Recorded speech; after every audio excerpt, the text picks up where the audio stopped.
Hello everyone, hope you're all doing okay out there.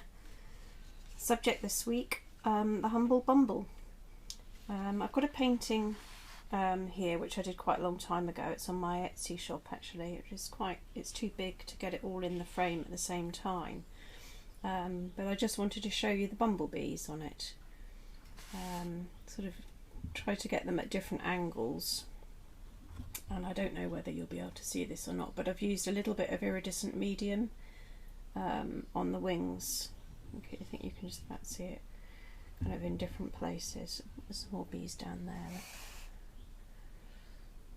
It was based around a day, we had a drawing day at the garden house, and the French lavender was so lovely and all the oxeye daisies.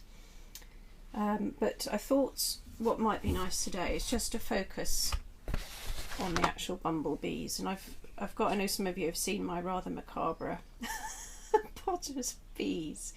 Whenever I find a dead bee, I always keep it and add it into my collection, because I just find they're so good for drawing. You know, they stay like this sort of forever almost, and very nice if you need to put one in something to be able to have a still one that's not going to sting you. So I've got those. I've got my iridescent medium, which might be useful for the wings. And the other thing that I found, quite nice for the wings is just a pencil, normal lead pencil. I've got some little ones here, just done onto white watercolour paper. And I've just ripped out a decal edge to make a little card. They were just a kind of practice thing really with the bees I did quite a while ago. Another one here that makes quite a nice little card just with a leaf print. And then I thought, well, maybe the leaf print could almost be an allium or something. And there's one more here. So, if you need to make a card for someone, quite a nice idea. Okay, so let's get one of these bigger bees out. That looks quite nice. That will pop him down there. And I don't think I'm going to draw. Let's try and get my paints in the frame as well.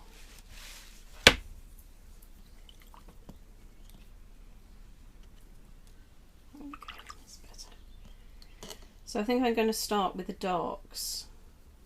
So I'm dipping into the indigo.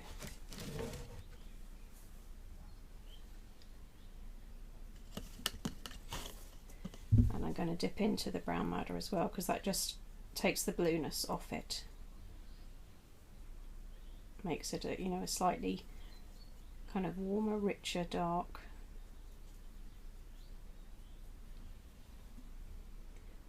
And I'm just going to try and look at the biggest area of the dark colour and the shape that it is, and not worry about the sort of overall shape of the bee at this stage. Just looking at that kind of dark area, and I might just go back into the brown madder, and while it's wet, just introduce a bit more of that on there.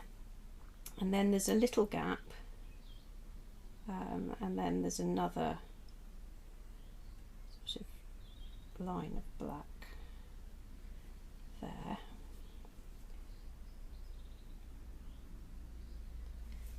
And there's a tiny little bit of black actually at that end as well. And I'm going to go to a smaller brush. And hopefully while that's still a bit wet, just sort of look where I can see. I can't see all the legs, I can just see a kind of bit here and there.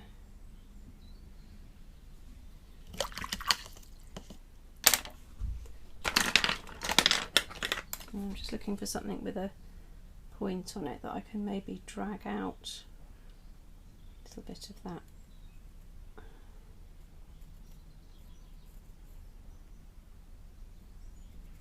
To try to sort of get a bit of a line where the wings are.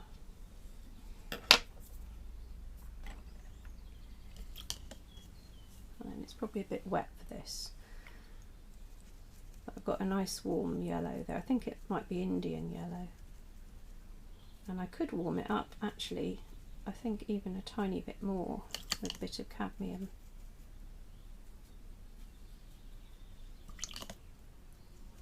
So I just realised you can't see that. That's better. There we are. And then I can see a tiny little bit of that there. It's going to blend in because it's too wet. So you really need to wait a while before you do this. Get it in there. No, it's just flooding in because it's too wet. Let's just try and just keep a little bit of pale there. That's probably enough actually, and a little bit of pale there. And what I'll do is I'll do the dark bit of another one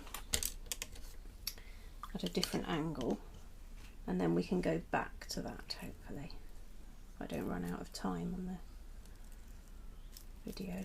Let's do one the other way around. That's quite nice, sort of looking behind it. Right, sorry, just realised I was mumbling. Okay,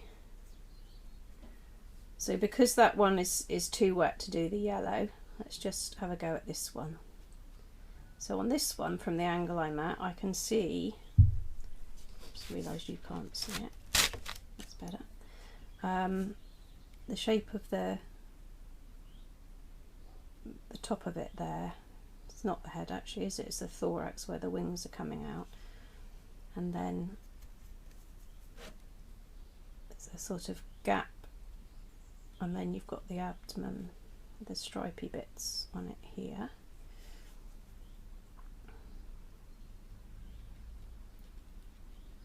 There we go. And then I can just see a little glimpse of a bit of leg there, and a little bit of a knee there. Do they have knees? Can't see the yellow on its head at all. And then there's just a sort of very faint wash of colour on the wing, which comes up there. And I might just give that a tiny dab. That's it. Calm it down a bit.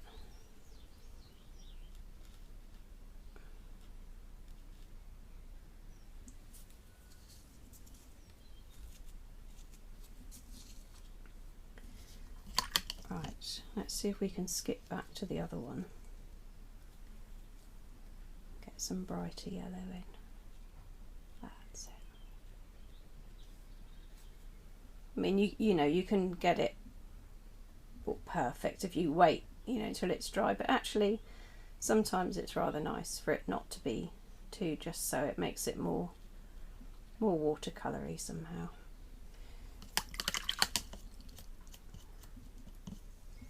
And there's a little bit of, it's probably a bit yellowed with age to be honest on the wing. I'm just going to put a fine wash there, and then where it crosses the body here, I might just see if I can just lift a little bit of colour out there.